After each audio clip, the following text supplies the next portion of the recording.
మీ ఎలాంటి వ్యాపార ప్రకటనలకైనా వెంటనే మా ఛానల్ సంప్రదించండి. ఓం నమః శివాయ నమః. జై దుర్గాదేవాయ నమః. ఓం కొండదేవతాయ నమః. ఓం శ్రీ మాత్రే నమః. ప్రజలందరికీ నమస్కారము. 2025 సెప్టెంబర్ నెల తులరాశి.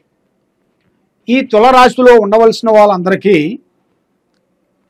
అదృష్టము, జీవితము, యోగము, నక్షత్రము, స్థాన యోగము, పూజ యోగము.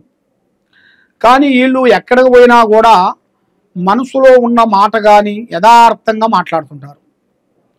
రేపు చేసేది, రేపు చేయాల్సింది పనులు కూడా యథార్థంగా ఉంటాయి. మరి ఏ పని చేసినా ఎక్కడికి పోయినా కూడా వీళ్ళకి కొన్ని కార్యక్రమాలు కొన్ని కలిసి రావట్లేదు. చిన్న వయసు నుంచి కష్టపడుతూనే ఉంటారు. క్షణము తీరుకుండదు, దమ్మిడి ఆదాయం ఉండదు. కానీ ఎదుటివాడు గురించి ఎక్కువగా ఆలోచిస్తుంటారు. ఎదుటివాడు బాగుండాలి, ఎదుటివాడు మన సహకారం కోరారు అంటే ఆ సహకారం గురించి వాళ్ళు ఎన్నో ఉసిపెట్టుకొని కూడా వాళ్ళకి ఆ సహకారం చేస్తుంటారు, హెల్పింగ్ చేస్తుంటారు. హెల్పింగ్ నేచర్ అంటారు.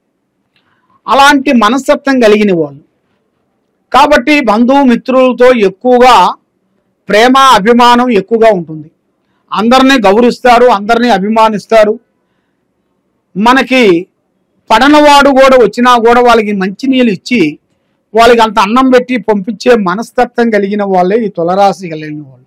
ఎన్నో రోజుల నుంచి వీళ్ళు అనుకున్న ఆలోచనలు, ఆశలు అవన్నీ నిరాశ అయిపోయి ఆందోళన పడుతూ ఎంతో కష్టపడుకుంటూ ఉద్యోగం చేసుకుంటూ దాంట్లో ఎన్నో మార్పులు చేసుకుంటూ ఎన్నో కష్టపడుతూ ఉంటారు. కాబట్టి ఎంత కష్టపడ్డా కూడా చెడము తీరిగా ఉండకోకుండా దమ్మిడి ఆదాయం లేకుండా అయిపోతుంటుంది. మరి ఎందువల్ల అవుతుంది ఏమిటా అని కొంచెం సందేహాలు కొన్ని ఉన్నాయి. మరి ఇలా జాతక యోగంలో చూసుకుంటే అనుకోకుండా ఇలా కుటుంబంలో కానీ ఇలా పరంపర నుంచి వచ్చిన ఒక దోషం అంటారు. అది కాలసర్పదోషం. ఆ కాలసర్పదోషం వల్ల కొంత ఏమవుతుందంటే చిన్న చిన్న ఏజీలో ఉండవలసిన వాళ్ళకి 14, 15, 16 ఆ సంవత్సరంలో ఉండవలసిన వాళ్ళకి వాళ్ళ మీద ఆ గ్రహ ప్రభావం అనేది పడుతుంటుంది. అలాంటప్పుడు మనం కొంచెం జాగ్రత్త చేసుకోవాలి. ఎందువల్ల అంటే వాళ్ళ మనస్తత్వం సున్నితం లాంటిది. అందువల్ల మనం వాళ్ళని కొంచెం జాగ్రత్తగా చూసుకోవాలి. వాళ్ళ ముంగల మనం ఏ విషయమైనా సరే యథార్థంగా మాట్లాడాం అనుకోండి, వాళ్ళ మైండ్ అప్సెట్ అయిపోతుంటుంది. ఎవరన్నా ఒక మాట అన్నారనుకోండి, డిస్టర్బెంట్ అయిపోతుంటారు. అందువల్ల వాళ్ళకి ఆ నాగ సర్పదోషం వలన వాళ్ళకు కొన్ని ఇబ్బందులు కొన్ని ఎదురవుతుంటాయి. వాళ్ళు పెద్దవాళ్ళకి చెప్పుకోకుండా కొన్ని అనావశ్యమైన సమస్యల్లో ఇరక్కబోయి ఈ జీవితం ఇక బతకకూడదు అని చిన్న సమస్య వచ్చినా భార్యాభర్తలకి చిన్న చిన్న సమస్యలు వచ్చినా కూడా ఆ బాధను వాళ్ళు తట్టుకోలేక అఘాయిత్యం చేసుకొని ఉరేసుకోవటము, మందు తాగటము, బండి కింద పడటము, బావిలో పడటము, ఇలాంటి అఘాయిత్యాలు చేస్తుంటారు. దాని వలన పెద్దవాళ్ళకి వాళ్ళకి మెమోరీ శక్తి, మైండ్, మనసు, ఆలోచన యథావిధిగా పడిపోతుంటుంది. ఏమిటి జీవితం? మంచిగా కాపాడుకుంటూ వచ్చిన మనిషిని ఇలా అయిపోయింది, అకస్మాత్తుగా మాతో ఏ మాట చెప్పుకోకుండా సరిపోయిందని వాళ్ళ తల్లిదండ్రుల శోకం అనేది ఎక్కువగా ఉంటుంది. ఇక వాళ్ళు ఏ బిడ్డ కానీ ఏ కొడుకును కానీ ప్రశాంతంగా ఏదన్నా ఒక మాట చెప్పాలన్నా ఒక మాట చేయాలన్నా కూడా వాళ్ళకి అనుకోకుండా ఒక భయం అనేది వచ్చేస్తుంటుంది. ఆ భయం వల్ల వాళ్ళు ఏ మాట చెప్పలేక, కక్కలేక, మింగలేక, చెప్పుకోలేక ఎన్నో బాధలు పడుతుంటారు. కాబట్టి అలాంటి తప్పులు మీరు చేయొద్దండి. మీకు ఎలాంటి సమస్య వచ్చినా మగవాళ్ళకు కానీ ఆడవాళ్ళకు కానీ ఎలాంటి సమస్యలు వచ్చినా ఎలాంటి బాధలు వచ్చినా కళ్యాణం చేసుకున్నప్పుడు భర్త నుంచి సమస్యలు కానీ భార్య నుంచి సమస్యలు కానీ, భార్యాభర్తలు అంటే ఇద్దరికీ సమస్య.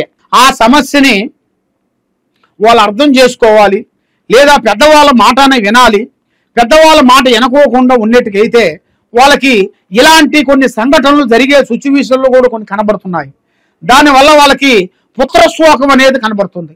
ఆ పుత్రశోకం వల్ల జీవితం మొత్తం వేడవాల్సి వస్తుంది.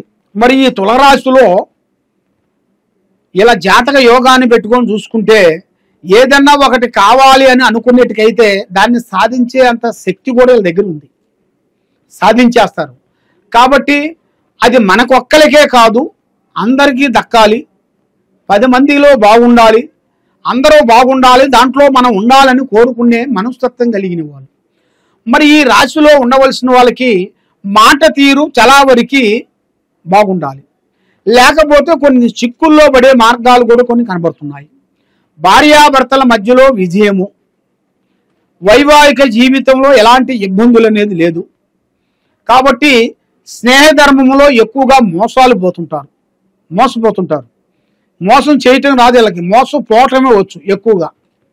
కాబట్టి మరి ఏ కార్యక్రమం చేసినా ఎక్కడికి పోయినా కూడా వీళ్ళు చాలా వరకు కుటుంబ బాధ్యతలన్నీ ఈపి మీద వేసుకొని కుటుంబాన్ని డెవలప్మెంట్ చేయాలి, కుటుంబాన్ని అభివృద్ధిగా చేయాలి అని చాలా విధానాలుగా పోరాటం చేస్తుంటారు. కాబట్టి ఎంత పోరాటం చేసినా కూడా చెడము తీరుకుండదు, దమ్మిడి ఆదాయం ఉండదు. మరి ఎందువల్ల వీళ్ళ మీద ఏమీ లేకపోయినా కూడా నరులు దిష్టి అనేది ఎక్కువగా కనబడుతుంది.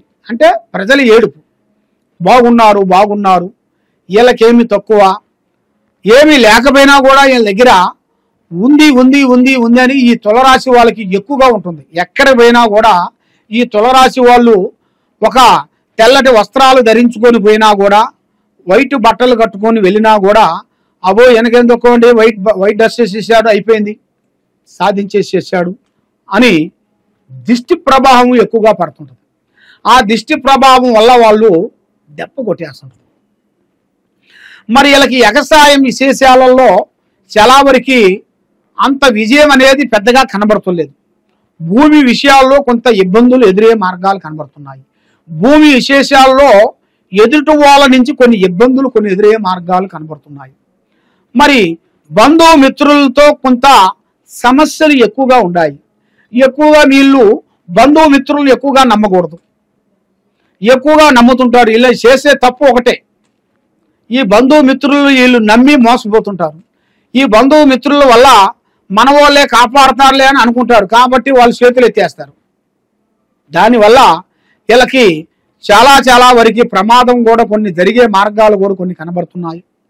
మరి దానివల్ల లేనిపోయిన సమస్యలు, మనశ్శాంతి లేకోకుండా వాళ్ళు చేసే పని కూడా వాడు చేయలేక పడిపోతుంటారు. దానివల్ల బంధుమిత్రులతో స్నేహితులతో అభిమానంగా ఉండలేక, మనసులో ఉన్న విషయాన్ని బయటకు చెప్పలేక ఎంతో విధానాలుగా బాధపడుతుంటారు. ఇలాంటి కొన్ని గ్రహాలు ఉండవలసిన వాళ్ళకి వాళ్ళ పేరు బలంలో పూజా బలం వేసి అంజనం వేసి చూడాలి. మరి మీకు అలాంటి సమస్యలు ఏమన్నా ఉంటే తప్పకుండా ఈ కింద ఉండాల్సిన నెంబర్కి మాకు సంప్రదించినట్టుగైతే మీ పేరుని బట్టి, సమయాన్ని బట్టి, మీ జాతకాన్ని బట్టి ఎలా ఉందా అనేది మేము చూసి ఎలాంటి సమస్య ఉన్నా కూడా ఆ సమస్య అనేది మేము చూసి చెప్పగలుగుతాం. కాబట్టి మీరు చేయాల్సింది పూజా బలము, అమ్మవారు పూజా బలం మీరు చేయాల్సింది శ్రీ వెంకటేశ్వర స్వామిని పూజించాలి. దాంతో పాటు శ్రీ దుర్గాదేవి అమ్మవారిని పూజించండి. మీలో ఉండాల్సిన కష్టాలు, నష్టాలు, దరిద్రాలు, శూన్యాలు తొలగిపోయే రోజు వచ్చింది. కాబట్టి ఏది చేసినా ఆచితూసి అడిగేయండి, తొందరపాటు వద్దు. సర్వో జనా సుఖినో భవంతు. ఓం నమః శివాయ నమః.